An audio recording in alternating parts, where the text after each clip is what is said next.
Oh boy, what's going on, Alex? What's going I, on, man? I hope it's live because I don't have a YouTube screen up, so I'm just It gonna is. It leave is. it, and we're gonna hope that it's there, and Yeah, no, hopefully it people shows can live see on mine. us. And okay, you got it. So just keep that open or something on the end, because at the very end, I always like to watch to make sure it stopped. Yes. Um, All right, so today we've got a super awesome guest that I am super excited to bring on because I have been a fan for years, and I blame Jim Skelton. And we'll talk about that as we get going. But we have with us tonight Ed from Red Horse Knife Works. Let's bring him in. Ed, Woohoo! woo! A lot of fanfare. This is kind of a long time coming. Ed and I have been chatting online for, I don't know, a couple of years. And super awesome. And it's just a pleasure to have you here. So thank you for taking some time on a Sunday evening to hang out with Alex and I and the 9 people that are going to join and watch. No, I appreciate it. Man, I think this is great. I'm really excited to have you on, Ed, because, we've messed around with quite a few knives. Like, I'll find one that needs a home somewhere at DLT Trading or something and needs a little love, and then I'll send it to you, and then you'll match it to my other ones. And so it's pretty cool. I've had a lot of fun interaction with you.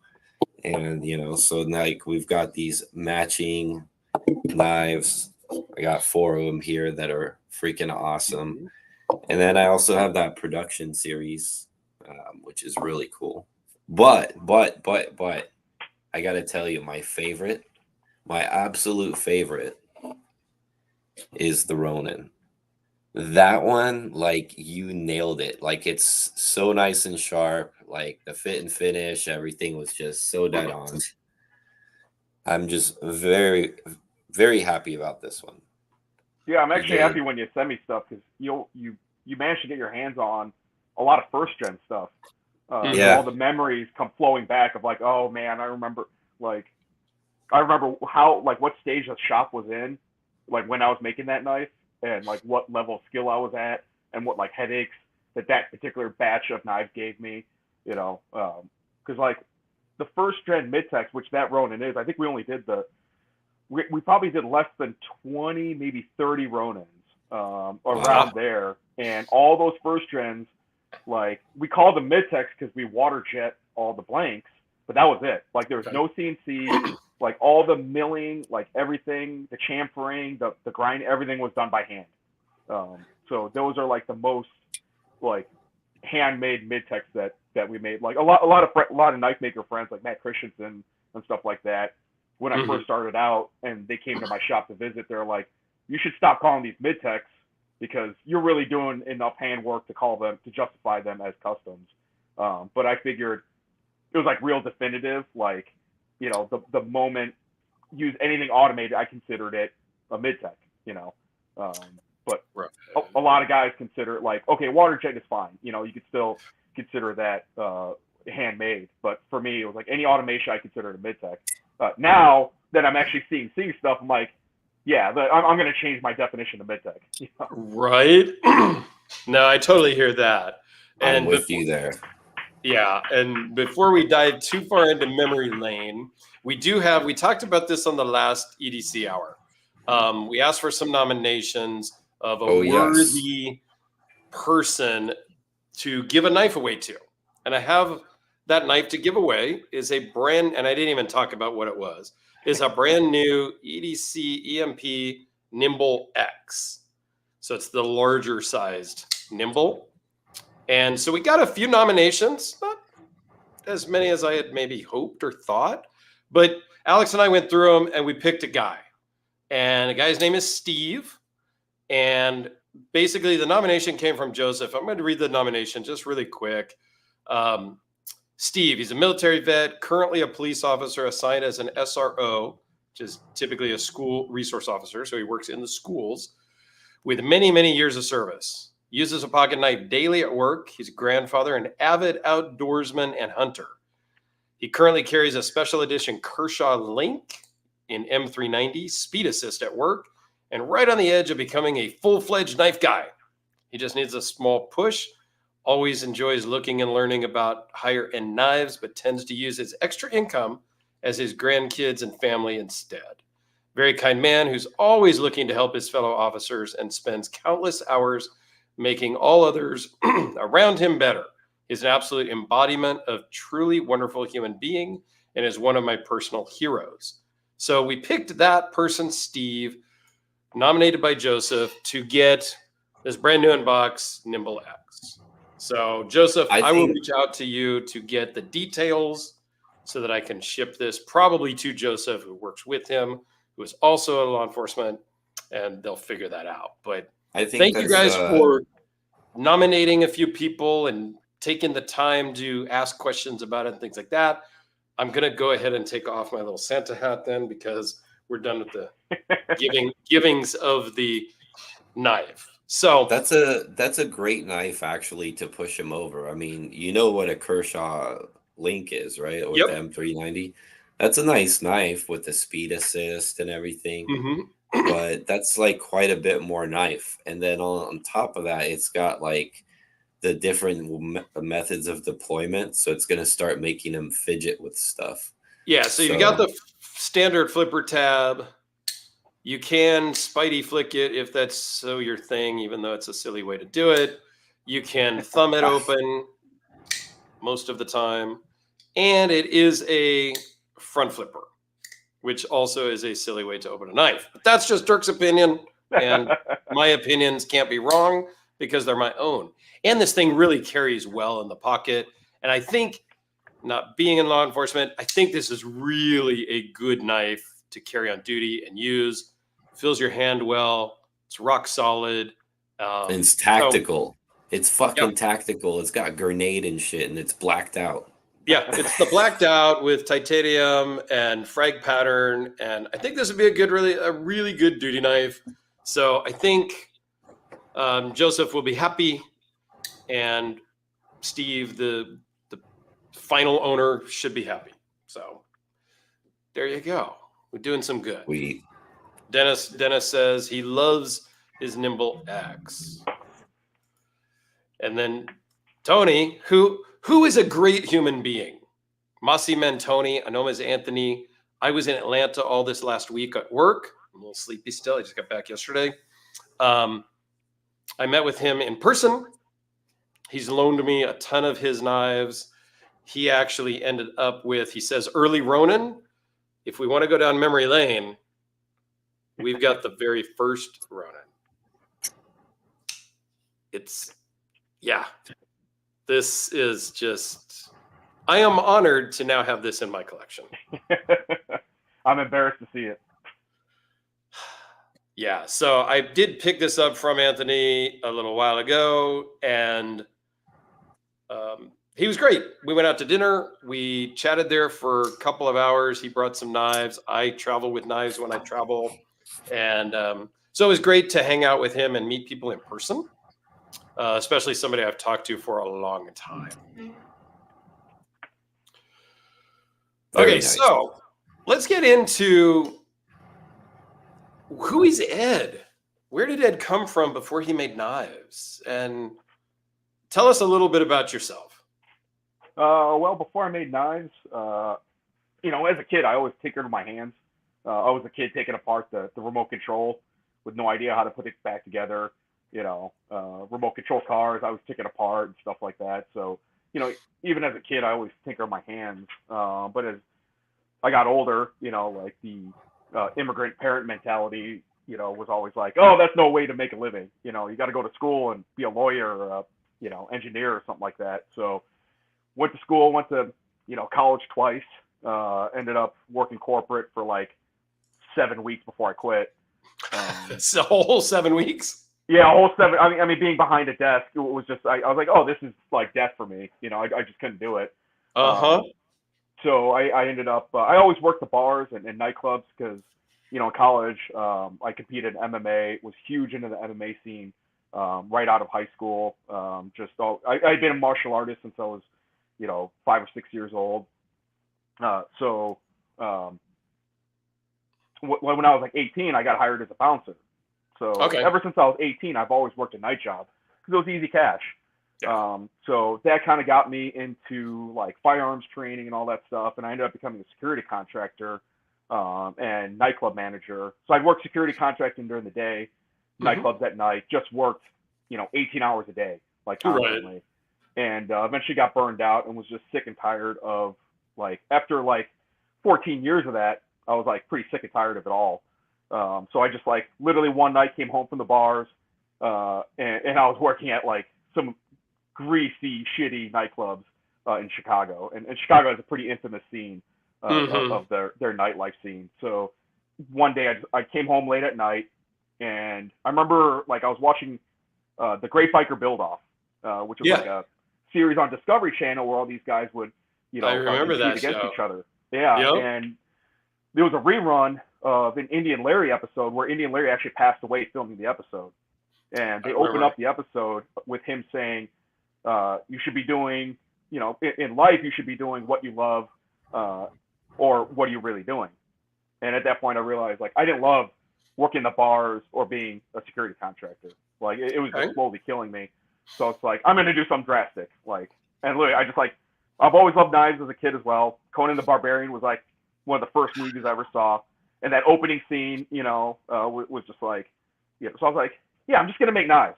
Like, because I was heavy into motorcycles, but all my friends who owned motorcycle shops, they all closed like that year that I started knife making.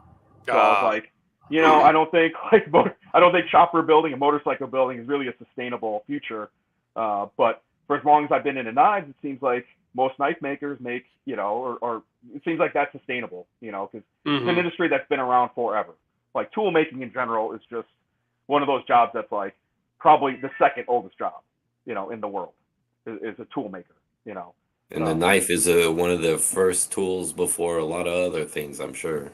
Yeah, I mean, the knife made all human evolution possible, and there's something real deep about that, and securing too, because it's like, okay, well, again, this is probably a fairly sustainable business, and it's something that'll like fuel passion too.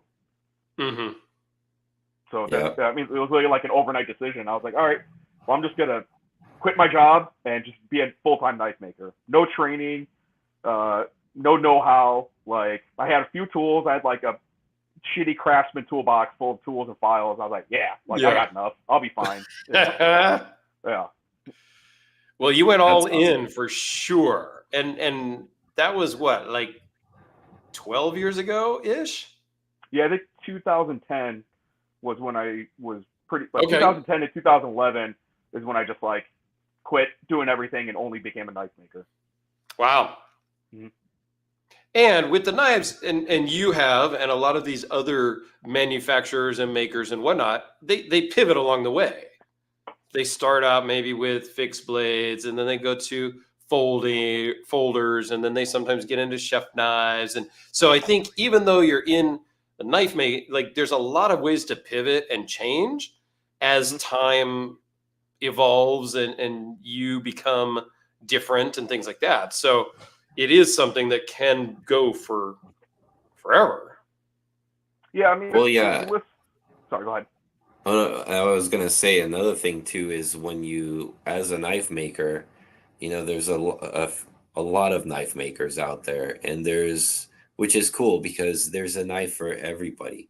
What someone may think is ugly, maybe something that someone loves. And sometimes, but having that one design that kind of just sticks your name in the industry is another thing that is not something I see happen very often, right?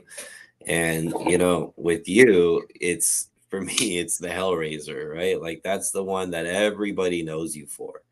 Yeah. And it's really cool that you came up with a design that's really nobody will have the balls to try to replicate it. I mean, there's some I've seen come kind of close to trying to doing some sort of razor, because it's not like a sheep's foot, or it's not a Warncliffe. It's literally like a razor, like Sweeney Todd style razor, which I think is awesome.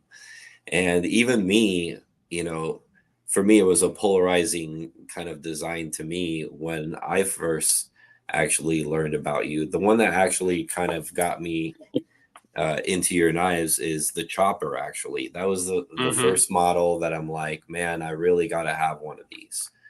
And still to this day, it's another one of my favorites. I love carrying this thing. But the chopper is, you know, you have all these great hits, but the Hellraiser in the end was, you know, what I thought really like was something that, you know, stands out in some of your designs. And it's really useful, as crazy looking as it is. It's actually really useful. I mean, you can see how much lower the blade hangs compared to where my fingers, you know? Yeah. So that's so cool, man. Yeah, I mean, we've had a guy from Montana actually who sent us a photo, and I'm tempted to post it on Instagram, but he basically field dressed an elk with this Hellraiser. But I figured Instagram's going to immediately flag us for graphic content, which I just, you know, as we all know, we got to walk on eggshells when it comes to that stuff. Yeah. Yeah, it's definitely a polarizing design. And when I first started getting into the Hellraisers from Jim, and I started showing them and posting pictures and all of that stuff, people were like, oh my God, that's ugly. It's terrible. That makes no sense. And I literally, my P-Series one has been shipped around to a lot of people. Alex had it. Until you handle it, once you handle it, 9 out of 10 people have been like, okay, I get it now. From the pictures, yeah, it looks different. Everybody's kind of like, eh. But once they handle it, or one of the custom ones, once they handle it, they're like, okay, I get it. I understand. And then like Alex went out and bought one after he handled one. So yeah, sometimes you just have to handle. Scott B from the UK. What's going on, man? Thanks for joining. I love the international viewers. It's such a kick to talk to them, and I get messages from them or comments, and we kind of go back and forth in the comments. And I love talking to the international people. Just it's cool to learn a little bit about what's happening over in the UK or Switzerland or Germany. Like, you know, I have viewers from all over the place, so it's really cool. So I have a question for Ed. How did the transition, because I remember you from early in the days where you were, you know, probably around like 2012, 13-ish, and when Jim was doing like some videos on your stuff. And for me, it was the Black Death series, the Chopper Black Death series. That was probably the first video I think I was introduced to. And then like eventually you got like this design that came out, right? Mm-hmm. How was your transition from going like something more mid-tech-ish custom, which is kind of like what like you said earlier, I would kind of consider it a custom as well. Mm-hmm. But how did you go from a transition of like doing that to becoming like a full-on like overseas production kind of, you know, business? How did that transition go? It came about like a few different ways. One was, as most knife makers will know, it's pretty hard to keep the lights on. Whether it doesn't matter how big your staff is or how much tooling you have or, you know, whatever. Manufacturing is rough. It's just a rough process to get through. And your margins are always razor thin, despite the fact that some of these knives are $8,000-$9,000. Believe it or not, trust me, the margins are thin. You know, mm-hmm. We're putting out a $400 kitchen knife that people are like, geez, that's insane, but it's 100% USA made. That is why, and our margins are razor slim on stuff like that. You know, mm-hmm. So at some point, the headache becomes a lot. You know, and some makers, like, again, rag on, you know, Anthony Marpione is a pretty polarizing guy, but you got to give him respect for staying in it for as long as he did and making it a successful business, because there's not a lot of guys that could do that.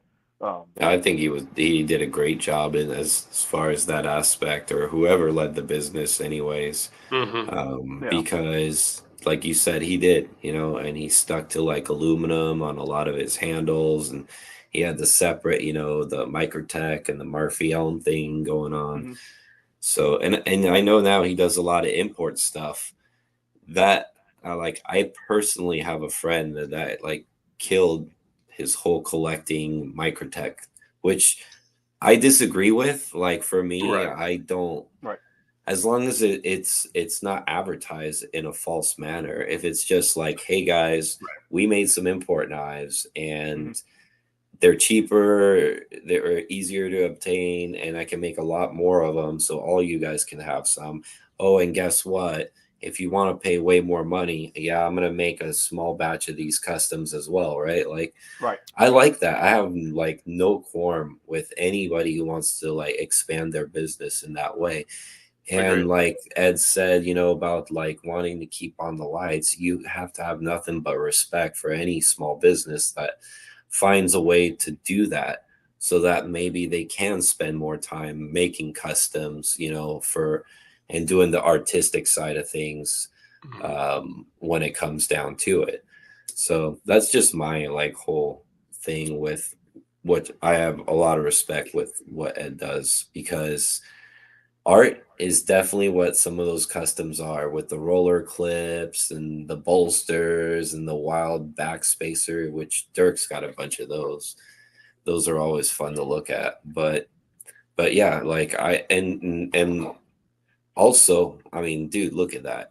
You mentioned the roller clip. It's hard to even show with this, setup here, but yeah. You know what? Now that you're the owner of that knife, my buddy Mitch Cohen, when I first created that knife, took some really gorgeous shots. I'd actually like to give you the prints from those. That would be awesome. Yeah, they're just sitting in the shop right now, and I'm not really using them because I had them made because I was originally going to use them to sell customs, but I'm pretty much out of that game now, so they're more than yours to handle, Oh, dude, that's fantastic. Yeah. So going back to Alex's original point, like I wanted to get bigger as a company, and I really wanted to make my mark in U.S. manufacturing, but it was going very slow with the mid-techs because I was being stubborn. I wanted to do so much of it myself, even though calling them a mid-tech, I was hand grinding them, hand finishing them. It wasn't making money. So when I started doing the overseas stuff, money was just coming in very easily, and all of a sudden I could afford my own CNC. So I kind of used the overseas manufacturing to empower my own manufacturing, because now I could keep the lights on without worrying about where the next paycheck's going to come from. Now I could hire 2 or 3 more employees. I could buy another CNC. All of that was enabled by the overseas stuff. Like I wouldn't have my CNC, and we wouldn't have had the funds to start the kitchen knife company without the overseas stuff. Right. So the overseas stuff kind of helped fund the kitchen cutlery side. The expansion, so to speak. Yeah, the expansion. It funded the expansion and the development of the kitchen cutlery side, which is, I mean, it's a much larger market, and there's this, kind of missing spot of the in-between kitchen knife. So, there's pretty much right now, there's the basic production stuff, which is like sub $200, and the over $1,000 custom stuff. There's maybe 2 or 3 companies that are making the in-between. Right. Well, I know with the overseas manufacturer you picked for this knife, I mean, you did a really, really, really good job, because whoever it is, like, I mean, it's really, really smooth. There's no like little rough edges. The carbon fiber is nice. I mean, the knife is I've handled a bunch of them now. They're all sharp out of the box. So yeah, whoever your manufacturer is for these, he's awesome. They're awesome. Which brings me guessing, is that the same manufacturer that did the Warpig? Yes. Yeah, I was gonna say, which brings me to the next one. There's a new production on the market now. That is so cool. So that is the War Pig. And it looks a little bit odd. A lot of people are going to be like, "Oh my gosh," right? It's kind of polarizing, like the Hellraiser, I think. But I think I've all had my knives this are one, polarizing. and I agree with that. And I've had this one now for a couple of weeks. I did not take this one to Atlanta with me, but I've carried this a lot. It's Hey, ultimately look. going to get shipped down to Alex, but this, it's super useful. It's super great in the pocket, and it's super great in the hand. Like Hey, Dirk. Mine's bigger fantastic. than yours. That's what she said. But these are really cool. They just run great. I've been I've had a lot of fun with this one. I can't wait to handle that thing. Thank you, Ed. I appreciate that. Yeah, no problem. You earned it. Yeah, I'm excited to mess around with it. And Hey, Mikey, if you can't be here on time, just show up when you can. It's okay. So he's Luck finishing up a Knives, kitchen knife. my buddy Mike, I got to meet him at Blade Show West a couple months back. He's also been making knives now, and he's done some EDC fixed blades, and he's starting to do some kitchen knives. And he actually has some of those kind of slots, up and down fullers. I don't know what you guys call the them. grains. Very similar to yours Mhm. in the blade, not copying you, but like he's using that kind of design in some of his kitchen knives as well. Yeah, Yeah, some like the people little call them scallops. I think the official Scallops. name are called Grantons. What is it? Grantons, Granton? Granton. Okay. Well, Yeah, after the guy who he's invented doing them. those.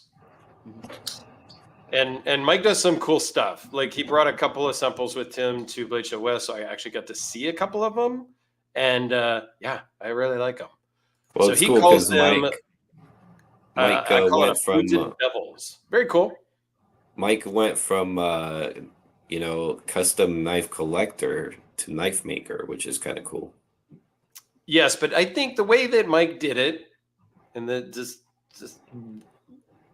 roll with me on this one, he did it the right way. A lot of the YouTube guys and collectors went from collecting and being YouTube people to designing a knife on a cocktail napkin, having somebody else make it, and then sell them. Oh no, he just straight up bought grinders. Yeah, Mike just went out. He sold a bunch of knives to buy a grinder, to buy a heat treat oven, and buy all this stuff. Like he sold his collection to buy machines and equipment so that he could buy his own thing. It's super crazy. No, that's Super very crazy. respectable. I mean, before there were, companies that could do that stuff. That's how everyone had to do it. Mm-hmm. I didn't love the brass Hellraiser. No offense. I didn't love it. And I really didn't like the one with what's his name's face on it. That just wasn't for me. Jeremy? I was like, what the heck is that? I was kind of close to buying the brass one. I was close because I like brass stuff. I'm not a brass and copper guy. I get a smell and then a taste from it. Like it's a sensory thing. I'm like, eh. It's a pain in the ass to work with too. Beefstick saying, yo, Dirk, it's Mark Heat. I'm not sure who that is, but okay. What's up, Mark? You tried the new Riot Tiger designed by Alvin Lee. No, I have not. But if you have one and want to send it in so that I can handle it, that would work. Is that really you, Beefstick, in that picture? Oh. Beefstick. What a name. That's a good name, though. It.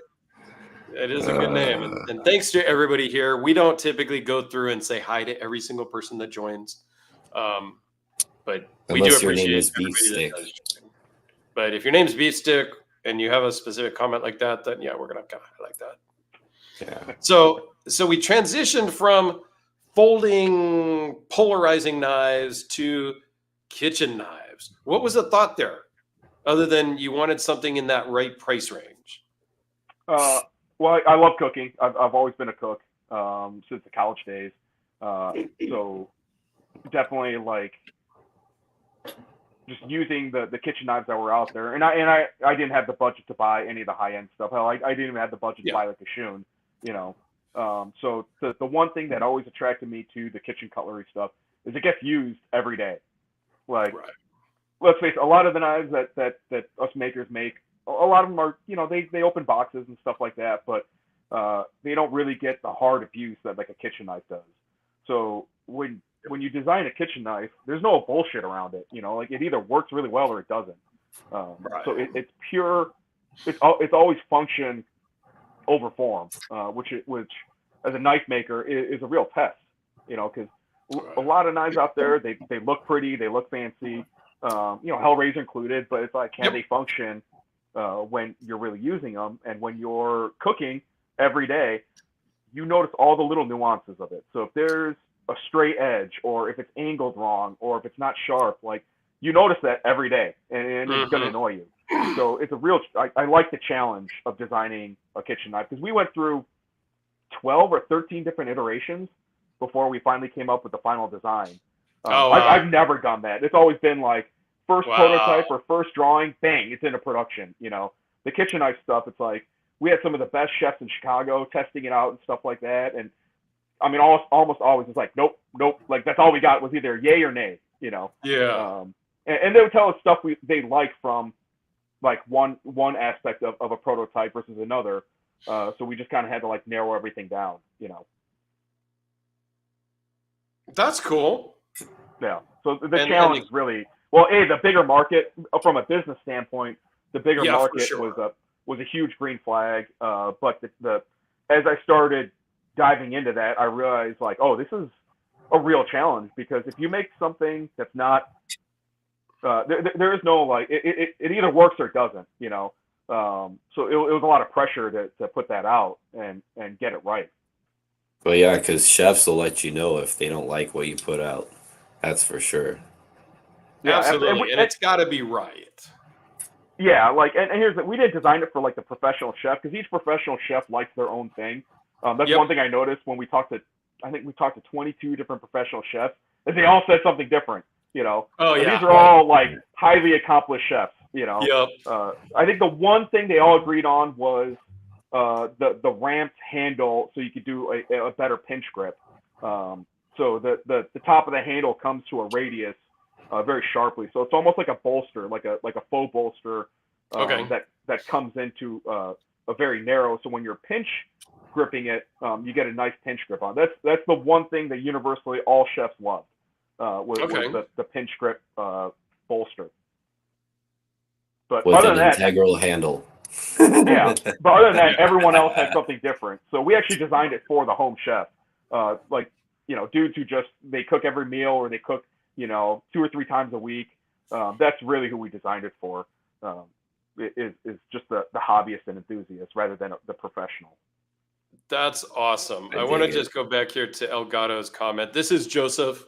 If you're still listening, he doesn't normally watch live, but Joseph, your nomination, Steve, is the winner of the Nimble X. So I'll get with you to get the information. I don't know if we're going to ship it to you, straight to him. We'll talk about that offline. But since you chimed in really quick, I thought I'd just mention that again. Thank you.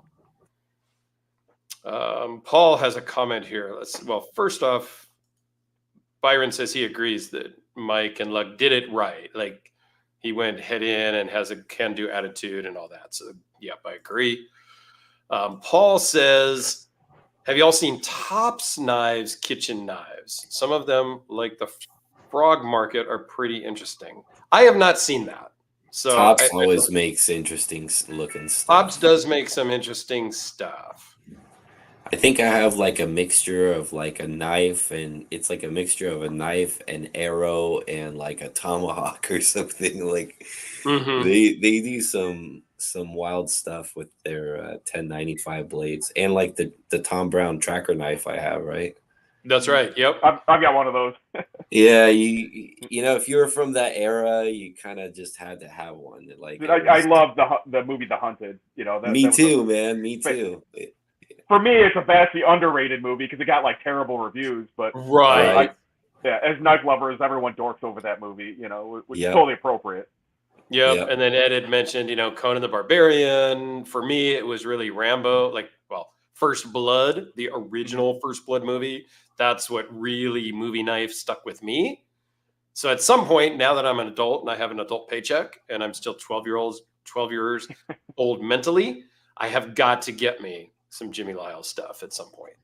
So yeah, I've just got to just say, what the hell am I doing with all this other stuff? And just literally buy a First Blood knife. They're not that expensive in the realm of things. Like, I don't know why I'm dinking around. Yeah, they're like a couple grand.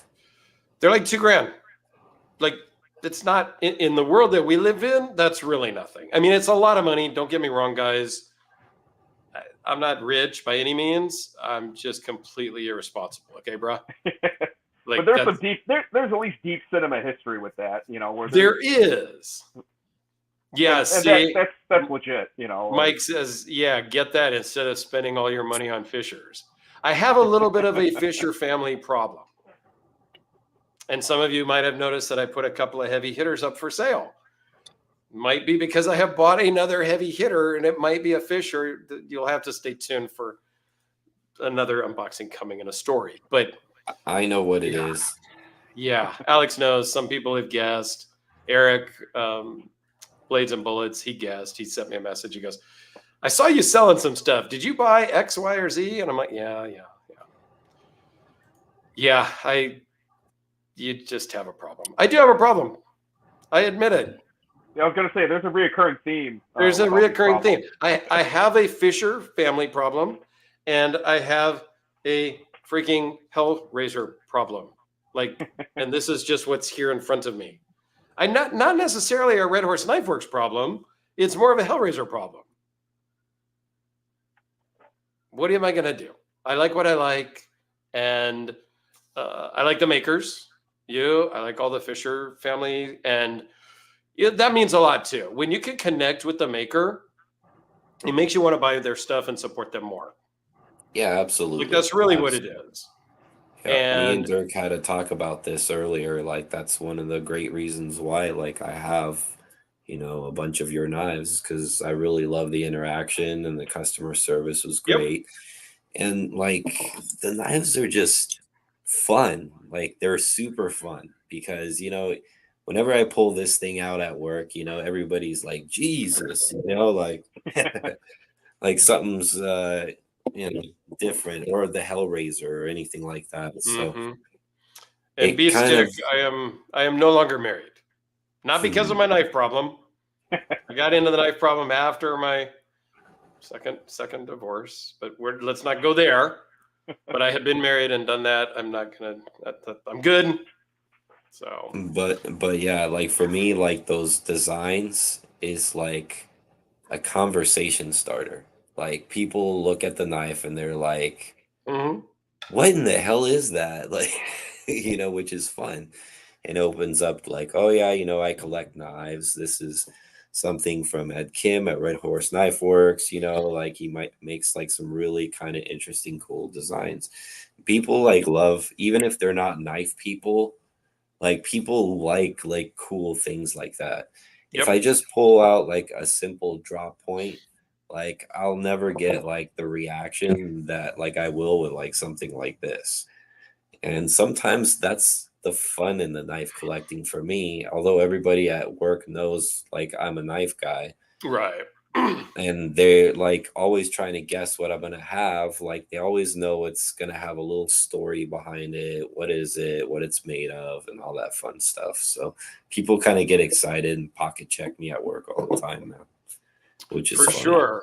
A quick little funny story. I was traveling to Atlanta for work last week, and on Monday, I was joining a Zoom call that I had to take. Other than the work I was doing, I had to take this call, and I'm getting on the call, and one of the construction guys comes over to me and throws a Spyderco on the desk that I was kind of setting on my laptop on. And I was already on the call, so I couldn't really hear what he said or anything. I'm like, okay, and he walked off. And I finished my call. I look at this Spyderco. Okay, Spyderco, great. What the hell? I didn't know this guy. And his name is Chris. Now I know. And he evidently recognized me from the channel and the job site. Like, we've been on some calls together and things like that.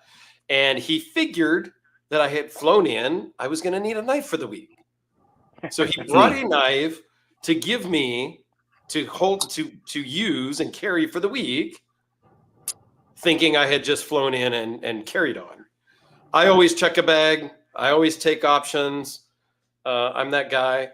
Girlfriend's like, you seriously checking a bag? I'm like, every time. She goes, we're going for one day. Like, yeah, and I might need an option. And so it was super cool. And then throughout the week, him and I got to chat more, and I gave him back his knife, and like it was super cool. So Chris, if you're out there, thank you. That was super awesome and a very cool gesture. So, Are you gonna make it to Blade Show Atlanta at any point? Maybe.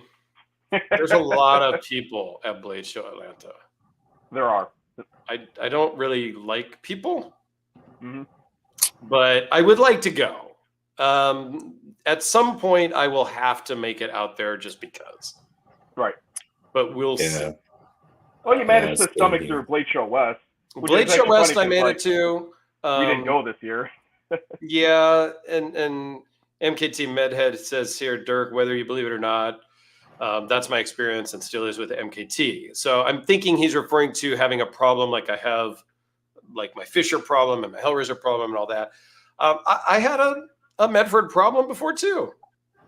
And then I grew up and I changed to other problems. It's fine. There's a lot of story about that, but I'll leave it at that. Beefstick says he wished there was more guys. Wish there were more guys around him. Yeah, I do wish there was some more knife guys in Napa or whatever, because I see Eric in Utah, and there's like a whole Utah knife club, and there's a lot of friends and stuff there, which is cool. There's a lot in LA too. Beefstick says he can relate. He doesn't like people either. Oh no, I was talking about the interaction with the makers. Yeah, I had a lot of interactions with Medford back in the day too. Paul has a bag problem. That's not a bad problem to have. Just an expensive one. It depends if you're talking about Todd Bag or Mark Bag, because now they're two separate things. I'm friends with both of them, and we're not going to get into the drama. Todd's a really good friend of mine. I've heard way too much drama from both of them. Yeah. I'm friends with them both. I've told them both I don't want to hear about your family drama. Yeah, it's cool. I still have some bags. I love them. I'm supposed to see Mark here in the next couple of weeks, actually. Luck Knives says more info on the Utah Knife Club. I will get some details for you now that you're living in Utah. But yeah, it's a cool little group there, and Eric's part of it, and I got to meet 4 or 5 of the guys and hung out with them at Blade Show West, and yeah, super awesome. I wish there was a Napa knife group, but there's not. A lot of the guys down here are like a lot of Shirogorov guys, a lot of like there's a cool kind of knife community down in the LA Irvine area. Okay, yeah. Some ballers. Like your buddy Tristan. Yeah, Tristan is up there. Yeah, there's a bunch of them, but yeah, it's a good community. Like you in LA, most of the time, like at least once a week, I'll find like a random person walking by with like a pocket clip that I recognize of some sort. Yeah. Yeah, Chicago's actually pretty lacking. We get into checking pockets, and if you get into watches, I'm always checking people's watches and trying to see what they're wearing and things like that. So it's fun little game. What's Chicago like, Ed? Oh, Chicago, there's a lot of knife bands and stuff like that around Chicago, but no real meetups or anything, Okay. Yeah, like when USN was really on top, there would be some Chicago meetups and stuff like that, but I don't think there's been one since probably like before the pandemic, Yeah, that changed things a lot. Yeah, and again, it was semi-active before then, but for such a big city and how many, active knife people there are in there, that just really wasn't a whole lot, you know. Yeah. Right. Now, have you always been in Chicago? Yeah, the shop North? used to be. I've lived in the city of Chicago since 2005. Okay. My first shop was first real shop was in Mount Prospect, which is a suburb. And then after Okay. I bought the business back from my previous business partner, I moved the shop back to Chicago on the nice and quiet west side. Okay. And now, were you born and raised out in that area, or? Yeah, I was born and raised in the suburbs of Okay. Chicago, and then ended up moving to the city in '05. So Got it. Okay, Beefstick. This is a question maybe for Alex. Thoughts on Oamic? Also, are they really made in Italy and assembled at the Oamic factory? Alex is much more of an Oamic expert than I am. Maybe. Yeah. Well, yeah, I have three of them. Oamic is not made in Italy. It's made mostly in America. I think they get like parts cut, but then they customize it Mhm. and grind everything here in America. As a matter of fact, their shop is in Visalia. I don't know if it's still there, but that's where it was for most of the years. Outside of Fresno. And yeah, in Northern California. Yep. And there are a couple of Russian dudes, a couple of brothers, and I think that they're outstanding. I thought Oamic is great customer service. I mean, I've had a couple knives I've dropped. I had to send out, get fixed, and then we upgraded and put Moki tie and whatever. Mm-hmm. And the turnaround is unbelievable. Like, I think I've had them build me a full custom swish with like every single option, and I got the knife within a week, fully built. So, which is probably why they have like some pre-cut parts or whatnot. Right. But yeah, like Oamic is, yeah, if anything, mostly American made. I've handled yours and some others at shows and things like that. The designs usually are not my taste, but the quality and the fit and the finish on all of them have been great. I actually owned, which one was it? Was it the Whippersnapper? I think I owned one of those The early. little front flipper. No, maybe it wasn't that one. I did own an Oamic for a little while. And then I did sell it off, but it was a little cramped on my hand, the handle, but the quality of them, everyone that I've ever handled has been great. So I can't say anything negative there. Sometimes it's just the design, right? A lot of people don't like the Yeah. Hellraiser. A lot of people Yeah, don't and like the Frank Fisher Battle. They think it's ugly. Okay. Eugene's such a cool dude too. I see him at all the shows. Like, I've known him for years. He's a good dude, man. Like, he will always work with his customers when it comes to, especially the picky ones like me sometimes. I'm always surprised Oamic didn't get more popular. Me too. Quality. They kind of seem like an underrated company, and undeservingly so. Mm-hmm. Yeah. I completely agree with that. I always wondered that as well. I know people have mentioned that before too. But I mean, I can't say anything but good things about them. And, they even have their little secret like group for like the guys who've owned bought a few, like you get the exclusive rights to the Oamic like owl group, or whatever. Like, they do a bunch of cool stuff that just keeps you engaged, like, as a customer with them, and like the Halloween theme stuff, like they're always Cerakoting and doing like the carved stuff. Like, I love that. So yeah, they do. Oamic definitely underrated for sure. I agree. So what's next for you, Ed? More different style kitchen knives? I mean, is that the main focus now? Yeah, that's definitely the main focus is more models of a kitchen knife. We finally got the chef knife where we want it. It's in production right now. It's kind of taking care of itself, so I don't have to put too much attention into it. Mm-hmm. We're finally doing the first batch of petty knives, which I think is actually probably going to be the best seller because it's a smaller, lighter knife, but it's still very capable of doing heavy work and daily activities. We have a Nikiri coming out, but unlike a lot of like traditional Japanese Nikiris where, a Nikiri looks like a cleaver, but it's actually meant for fine dicing work.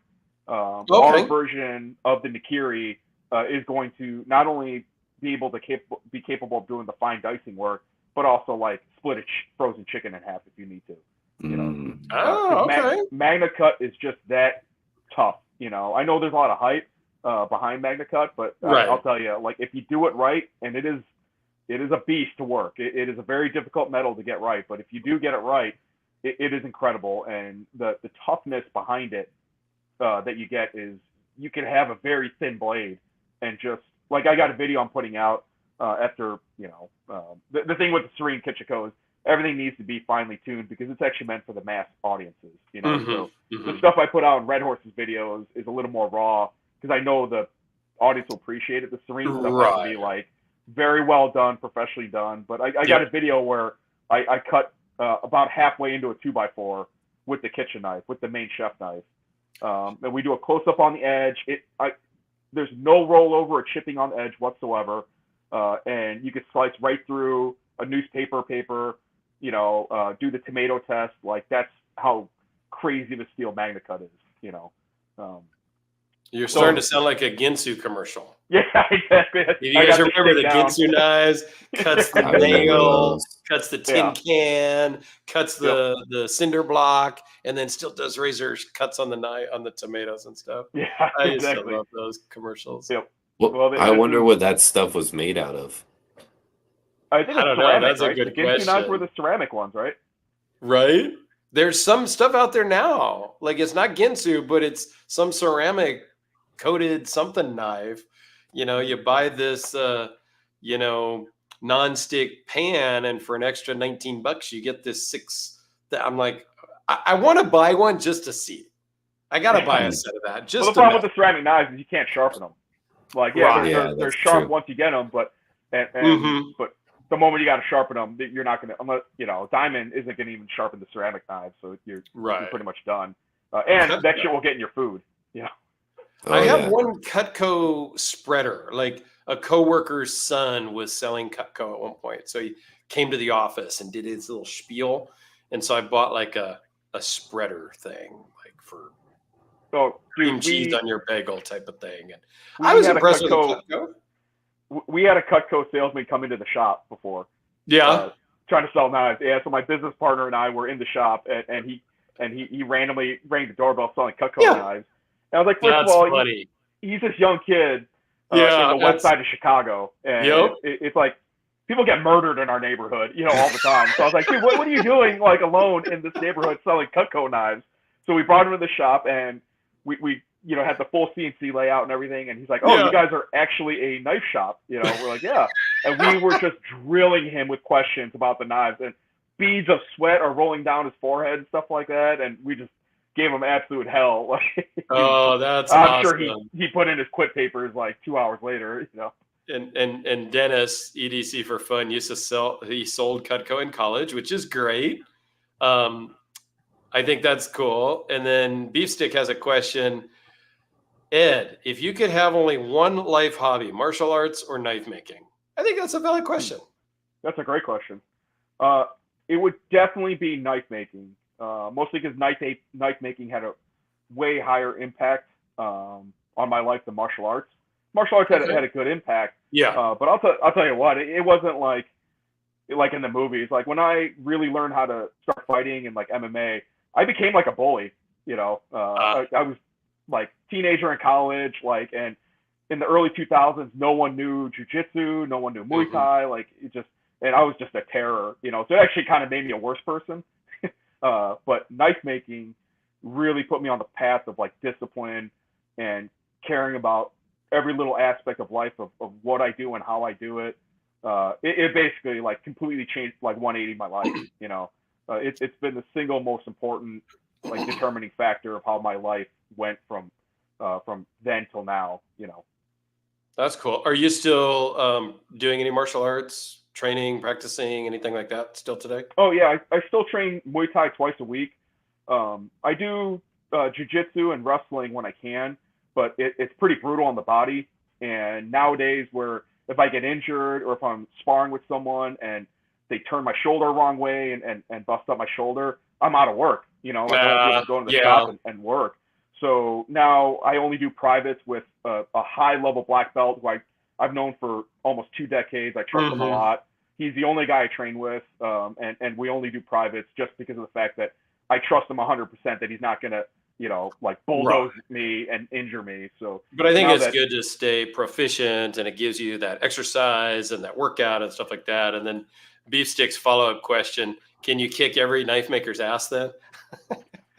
I don't know. There's a few guys out there that there's some guys out there that are pretty. I wouldn't want to mess with. Yeah, Dwayne Dwyer is a tough son of a bitch. Yep. If by some luck we always have a booth like across from him, and Okay. Dwayne and I have become good friends, and we always talk about who's coming up in the jiu-jitsu world and stuff like that. But yeah, there's a couple of sleepers out there that I mean, you never know. That's the thing about a fight is you never know who's going to win a fight. No, you never know. One guy could just get a lucky hit. Somebody could have an off day. Like my goal is just not like to avoid fights. Yeah. But as far as like, I mean, I wouldn't want to fight Ernest Emerson. He's an old man, but I wouldn't want to fight him. Like, no, thank you. I'm good. There's no winning or losing, with that type of deal. That's who loses less. It's just bad. So Joe Elgato, who nominated back to the knife giveaway, he says, Dirk and Alex, just so you have an idea of what kind of impact your giveaway had, I messaged the winner, and this was his response. I don't know what to say, Joe. Like, he just didn't know what to say. And so then he sent a message to the winner's wife and read this to Kathy, his wife, and she has tears in her eyes. Nobody where we work does this kind of thing for others. Youngstown have no idea what this means to both of us. So, yes, I think perfect, man. We picked the right guy to get the knife. And yeah, dude, like that's you want to know why? You want to know why I like that one? Sounded like we absolutely made his year, and I think it's a great way to end the year. You know why I picked? Let's give away a Hellraiser for somebody before Christmas. Can you do that? We can do that. Man. Why don't we do that? Like a nomination. Somebody who really wants to get their husband or significant other or brother or whatever. A nice night before Christmas or for Christmas. Maybe can't afford it. I'll give them one. Okay.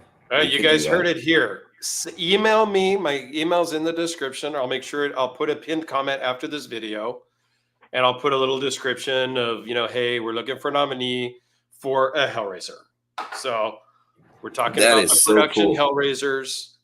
Here's what you get. S35. These things are fantastic. Email me some nominations. Again, it's a worthy person. That's really what we're looking for. Not the guy who already has a big knife collection that just wants a Hellraiser, but somebody that can't afford a knife, somebody that needs a knife, somebody that, just, I think you guys know what we're looking for, right? So. Well, I like that guy's story because he's a man of service. Like, he's serving people every day, law enforcement and all that stuff. And, that is like the kind of people that I think that need to be reminded that, hey, as crappy as, sometimes people are to cops, like, we appreciate them. I do. I don't know. It's one of those things. So. That's thanks super for the cool, nomination, man. Joe. And Joe, thanks for just all your support of my channel and the things that you've lent in and the deals that we've done back and forth. I got this side click tactile turn pen from him, which I don't love the side click pen. I realize now that I have one, but that's okay. I like the bolt pen, and I love the tactile turn pen. I just bought the zirconium one. So, but yeah. All right, let me look at a couple of these comments here. So Byron says, so Red Horse, Dogfish, Monta are at least 3 custom makers using MagnaCut and Chef Knife. Luck, are you doing the Ignis in MagnaCut? if Luck is still around. I think Luck is doing Magna Cut, but I won't speak for him. If he's still here, he can chime in. See if we missed any other decent comments. Meglio Knives also does kitchen knives and Magna Cut. Mm-hmm. Yeah, I keep hearing good things about this Magna Cut stuff. I do have one Magna Cut knife. It's looking over here. And I didn't get it because it's Magna Cut. I just got it because it's an RJ Martin Q36, and it happens to be in Magna Cut. And I've been happy with it. Like, I use this one a lot. And it's crazy sharp, and it's still crazy sharp. It's like when you're opening a box with this knife, it will go off sideways a little bit and cut through the cardboard, not just the tape. And I don't even realize that I'm cutting through the cardboard. Like, I look down and I'm like, holy crap. RJ Martin also has balls of brass because he hard mills those blades. Right. And let me tell you, yeah, he hard mills everything. So he will heat treat the blades and then put it on his CNC mill and mill them. Let me tell you, after working, I'm working a annealed Magna Cut, and it's a bear to do. I cannot imagine trying to hard mill Magna Cut. That is bananas. And he does it every day. So again, he literally must be, be in the special underwear club. For sure. And he just does some great stuff. I love the RJ Martin stuff. At some point, I really do want a helium. Last one I saw was a little bit pricey for me, so I didn't buy it. I saw there was one for sale at Blade Show West. But I was doing good. I went there specifically not to buy anything. And I didn't buy a knife. I bought a torch after the show. Show was already closed, so it doesn't really count, right? These are the way us addict people justify things. Like this other knife that I just bought. I'm like, well, if I sell this and this and this, I'll have the money and pay myself back, so it's really free, right? It's this weird justification thing that we do. All right, Joseph, thanks for listening and watching live, and be safe out there tonight at work. Oh, and for Professor EDC, there's one Hellraiser with like a hollow grind, and it's the only one because it was a motherfuck to do. It took me hours to grind that thing, and I think actually I threw away the first blade because I jacked it up so bad. Oh yeah, that I had to, because the Hellraiser is a has that swoop to it, has that curve to it. Doing that proper, getting the grind lined up perfectly to the shape of the blade. It was hell. Oh, I bet. I can see that this would be a hard shape to do that grind in. Yeah, you have to freehand it. There's no way you can do it on a fixture. Yeah, no, that would be nightmare, and you'd probably have to throw away a couple. Like, I get it. That's crazy. Yeah. So I think Byron, thanks for watching. Bangkok Mark, hello from Thailand. Well, welcome from Thailand. Earlier, I said I love the international viewers. Thanks for finding my channel. I do greatly appreciate that. And for the kind words. Very cool. Thank you. Okay, so beef stick again. Ed, what's more important to you? Putting customs in the hands of people who truly love them, albeit expensive to most, or putting production knives in the hands of almost everyone who wants it? Good question. Good questions. Yeah, he's a thinking man. Well, I mean, because he eats a lot of beef. I guess. I get more reward from doing the customs, but if I had to pick between the two, it would be the productions, mostly because again, there's a larger audience that gets to handle them, and again, it keeps the lights on, Right.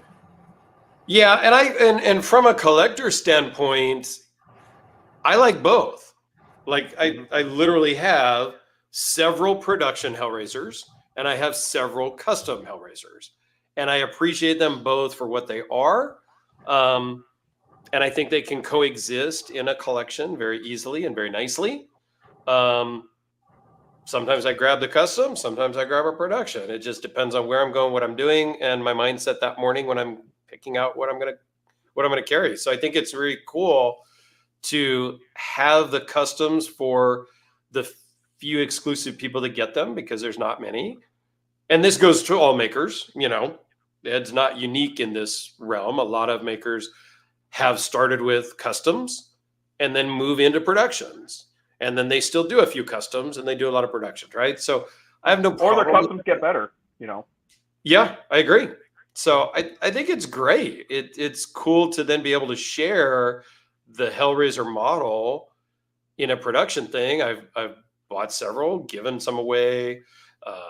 My older brother has had a couple of them, and then he sells them right away because he doesn't really like them. So then I had an extra one laying around, an extra one.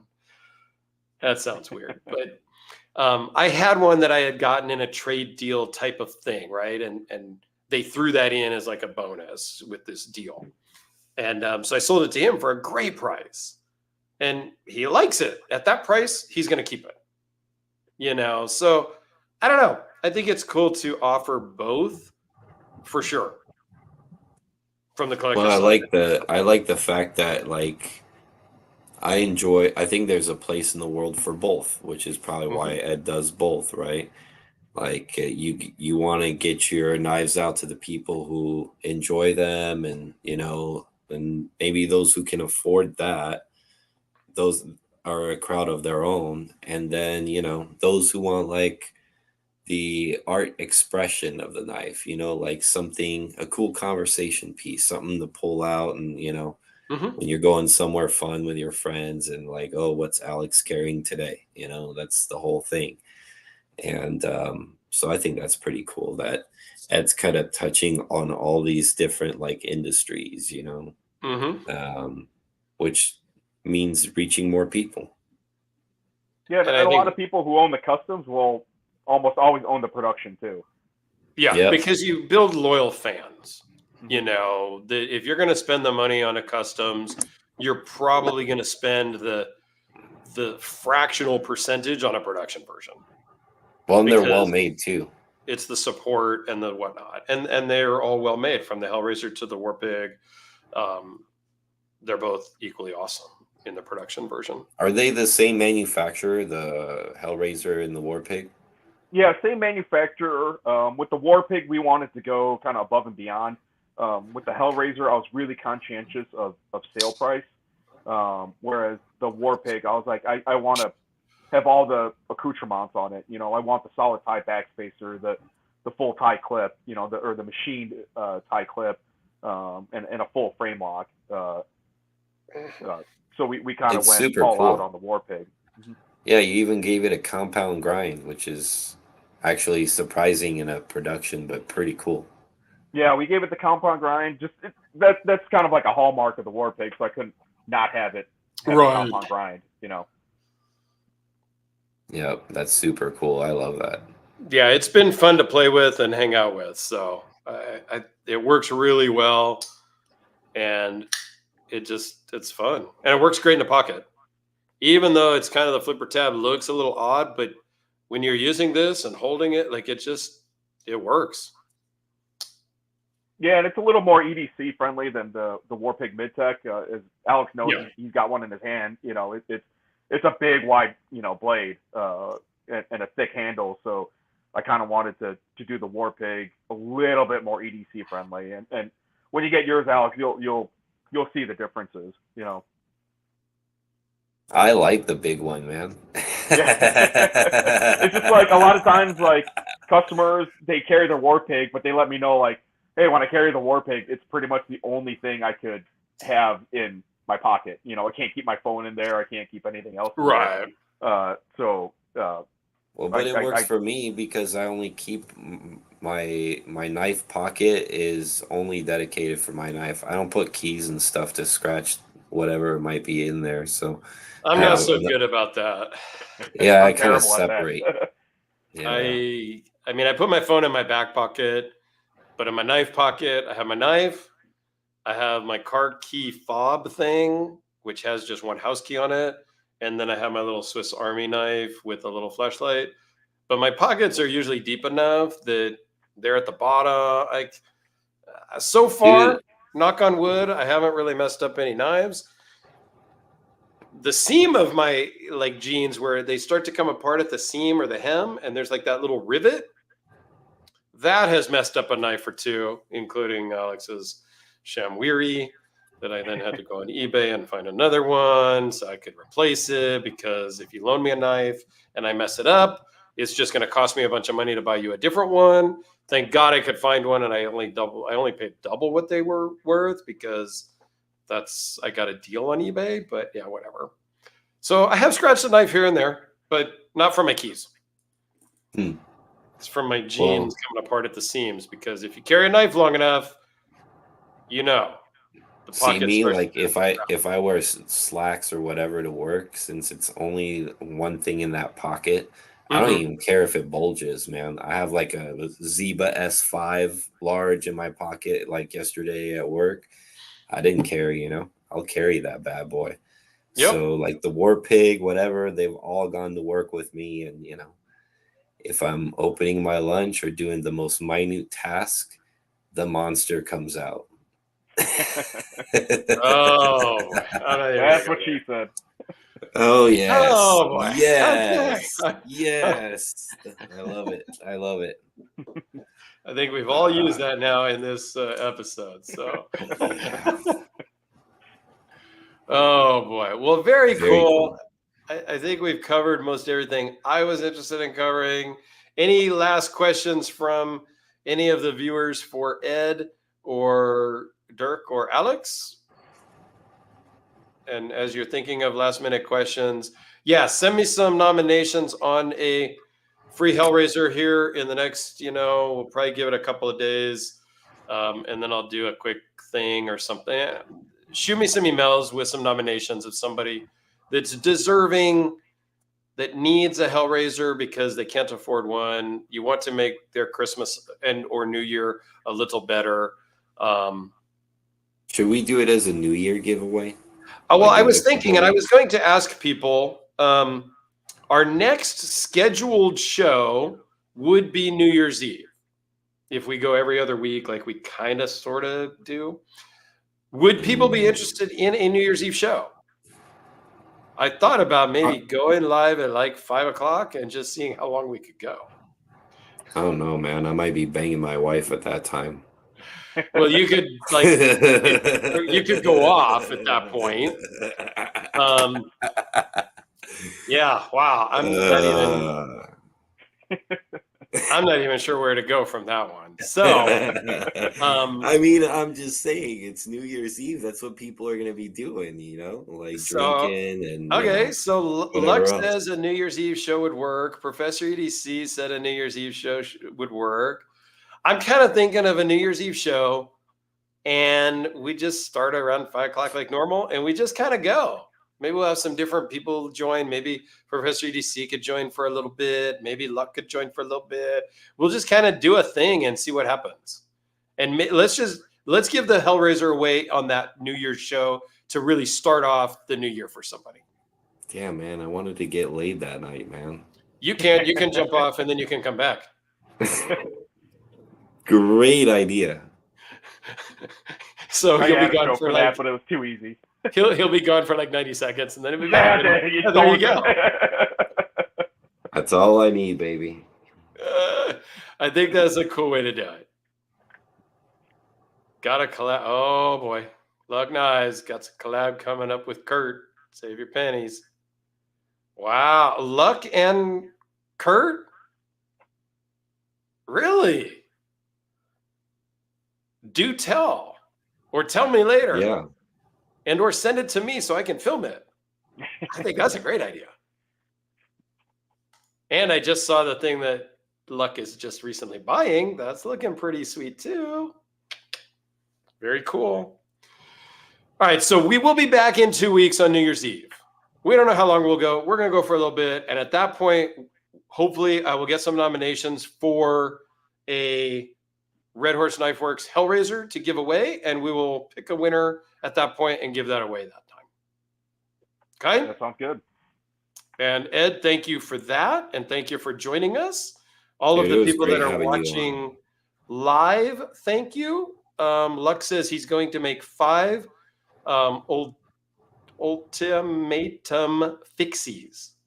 So there's going to be 5 Luck Knives, Kurt American collaboration knives coming soon-ish. I don't know when they're doing it, but that, dude, Mike, that's pretty cool. I'm super pumped about that. That's a good deal. Like, that's super cool for you. I'm pretty hyped for you. Okay.